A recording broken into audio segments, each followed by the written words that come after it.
میں دست و گریبان ہے. ہمیں نہ قرآن سے دلیل چاہیے امامت کے سلسلے میں نہ حدیث سے. عقلی دلیل دو. جسے عقل امام مانے اس کو ہم امام مانیں گے. شیخ الرئیس ابو علی سینا نے کیا فرمایا؟ امام کی تعریف کیا کی انہوں نے فرمایا احتیاج الکل الیہ واستغناؤہ عن الکل دلیل لنا انہ امام للکل. پوری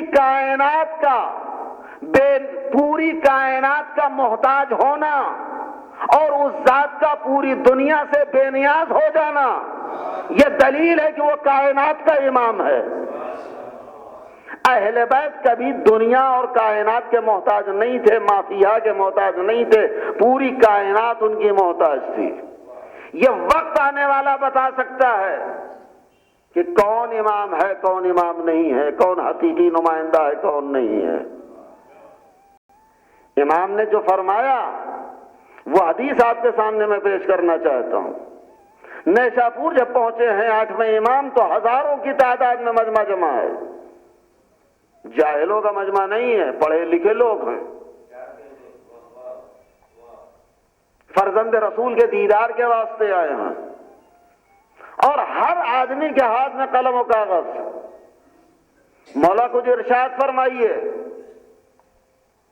کوئی حدیث سنائیے، کوئی روایت نقل کیجئے. ایک مرتبہ جب مجمع کا اصرار بڑھا تو امام نے محمل سے پردے کو ہٹایا، اپنا سر باہر نکالا اور روایت نقل کی ہے. حدثنی ابی عن ابی ہے عن ابی ہے عن ابی ہے عن ابی ہے عن رسول اللہ. اس کو کہتے ہیں حدیث سلسلۃ الذہب. حدیث سلسلۃ الذہب. اس پر بڑا ناز ہے عالم تشیع کو اس حدیث پر. مولا فرماتے ہیں کہ میرے بابا نے نقل کیا، انہوں نے ان کے باپ سے، انہوں نے ان کے بابا سے، انہوں نے ان کے باپ نے، یہاں تک کہ یہ حدیث پیغمبر اسلام تک پہنچی روایت. اور پیغمبر اسلام نے اللہ سے نقل کیا روایت کی. کیا؟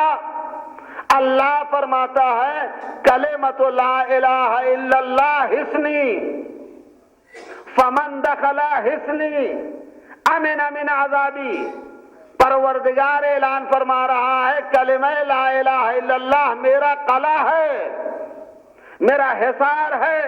جو اس قلعہ میں داخل ہو گیا وہ میرے عذاب سے محفوظ. حدیث نقل کر دی امام نے. قافلہ آگے بڑھنے لگا. تھوڑی دیر بعد راوی کہتا پھر رکا قافلہ. مولا نے پھر محمل سے پردے کو ہٹایا، پھر سر باہر نکالا. کہا میں نے جو حدیث سنائی ہے اسے پھر سے سنو. کلمۃ لا الہ الا اللہ حصنی فمن دخل حصنی امن من عذابی. لا الہ الا اللہ میرا قلعہ ہے. خدا کہہ رہا ہے لا الہ الا اللہ میرا قلعہ ہے، جو اس قلعہ میں داخل ہو گیا وہ میرے عذاب سے بچ گیا. یاد رکھو لیکن بشرطہا و شروطہا. قلعہ میں داخل ہونے کی اور عذاب الہی سے بچنے کی کچھ شرطیں ہیں. ان شرطوں کو پورا کرو گے تو عذاب الہی سے بچو گے. اور وہ شرطیں کیا ہیں؟ انا من شروطہا. میں ان شرطوں میں سے ایک شرط ہوں، یعنی میری ولایت کو مانو. اس کے بعد لا الہ الا اللہ کا کلمہ پڑھو. اگر میری ولایت نہیں ہے تو یہ لا الہ الا اللہ قلعہ نہیں بنے گا تمہارے لیے. عذاب الہی سے محفوظ نہیں رہو گے. اگر عذاب الہی سے بچنا ہے تو میری ولایت کے سائے میں چلو. اگر میری ولایت کے سائے میں رہو گے تو عذاب الہی سے محفوظ رہو گے. اور ایک حدیث قدسی اور پیغمبر نے یا دوسرے معصوموں سے بھی نقل ہوئی ہے. یہاں تو اللہ نے فرمایا کلمہ لا الہ الا اللہ حصن ہے میرا قلعہ ہے. اور دوسری حدیث جیسا کہ معصوموں سے نقل ہوا ہے ولایت علی ابن ابی طالب حصنی.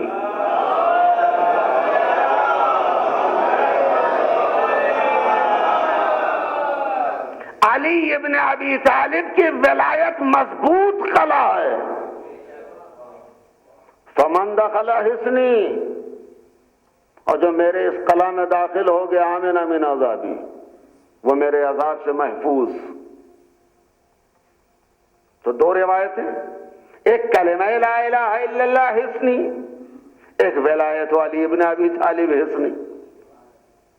یہی وجہ ہے کہ پیغمبر اسلام نے فرمایا حدیث قدسی ہے، مطلق حدیث نہیں، حدیث قدسی یعنی اللہ کا کلام ہے. اللہ نے کیا فرمایا؟ لو اجتمع الناس على حب علی ابن ابی طالب ما خلقت النار. اگر پوری دنیا کے لوگ علی کی محبت پر اکٹھا ہو جاتے، جمع ہو جاتے محبت علی پر، تو میں جہنم کو پیدا ہی نہ کرتا.